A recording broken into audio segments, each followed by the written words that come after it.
En 2025, de voir une femme voilée réussir dans la pâtisserie française, anglaise, trompe-l'œil, non, ça dérange. Alors, je suis arrivée en France, j'avais 15 ans. C'était une période très très difficile dans ma vie, parce qu'en fait je débarque dans un pays que je connais pas, et surtout la culture c'est pas du tout la même chose qu'en Algérie. Donc en fait c'était très compliqué parce que je suis rentrée dans un collège français et surtout que je parlais pas très bien français, et en fait j'étais rejetée clairement par mes camarades de classe. On m'a toujours dit que j'étais blédarde, donc en fait voilà, blédarde, ça j'avais l'étiquette de la blédarde dans le collège, je le vivais très très mal. Franchement c'était une période, si je pouvais l'oublier cette période là, franchement je l'oublierais. J'ai fait un CAP esthétique, par la suite en fait j'ai travaillé dans un institut de beauté, et puis par la suite je voyais que je me voyais pas finir ma carrière dans l'esthétique. Je me voile en 2013 et là à ce moment-là mon fils du coup il avait 3 ans, du coup il rentre à l'école, donc en petite section, et là je cherche du travail avec mon voile.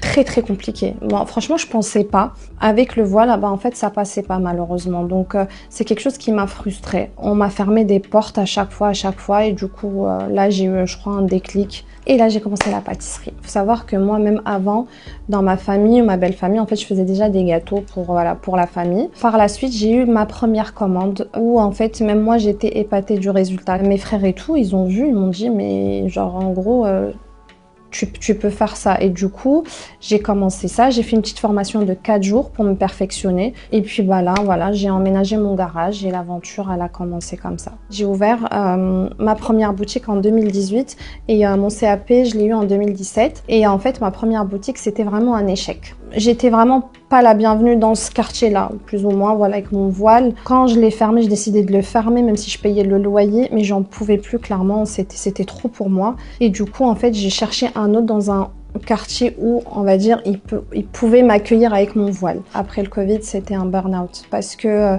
on avait un carnet, en fait, on avait des commandes, un agenda qui était rempli, et en fait, j'ai dû rembourser tout le monde sur 6 mois. Et ça, c'était pas possible. En fait, au niveau de la trésorerie, c'était très très compliqué.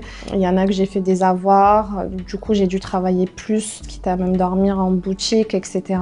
Mais je me suis dit, j'ai pas le droit de baisser les bras, ou plus ou moins pas maintenant. Il y a 2 ans, Walid, donc c'est un créateur de contenu food, en fait on fait une vidéo ensemble. C'est vrai que cette vidéo m'a propulsée vers les réseaux sociaux, et surtout en fait c'est la première fois que je montrais mon visage. C'est vrai que cette vidéo elle a fait beaucoup, plus de 3 millions de vues, et surtout j'ai eu beaucoup de monde qui m'a encouragée. Et ça m'a permis, je pense, de voir un peu le résultat de toutes ces galères-là. Bien sûr que en 2020,